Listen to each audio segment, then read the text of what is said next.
শোন। আসসালামু আলাইকুম রহমতুল্লাহি ওয়া বারাকাতুহু। পলিটেকনিক বন্ধু মহলে আপনাদের সবাইকে আবারও স্বাগত।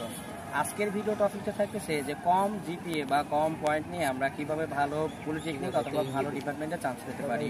তো এটা নিয়ে আমাদের অনেকের সঙ্গে থাকে যে আমরা এটার প্রথম যে ভুলটা হয় সেটা হচ্ছে যে আমরা সঠিকভাবে আবেদনটা করতে পারি না।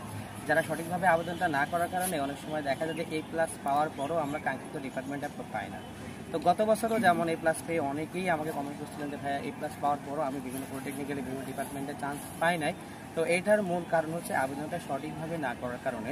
আমরা কম্পিউটার দোকান থেকে যত আবেদনটা করি অনেক ক্ষেত্রে আমরা অনেক কম্পিউটার দোকান আমরা জানেই না যে বাংলাদেশের যে 56টি পলিটেকনিক আছে আসলে জানাটা অসম্ভব যে 56টা পলিটেকনিক্যালে যে কোন পলিটেকনিক্যালে কত মার্ক নিয়ে টানবে বা কতটুকু জিপিএ নিয়ে টানবে এটা আসলে অনেকে জানে না, যার কারণে আসলে সিরিয়ালটা মেনটেন করা বা সাজানোটা অনেক খারাপের কারণে রেজাল্টটা আসে না।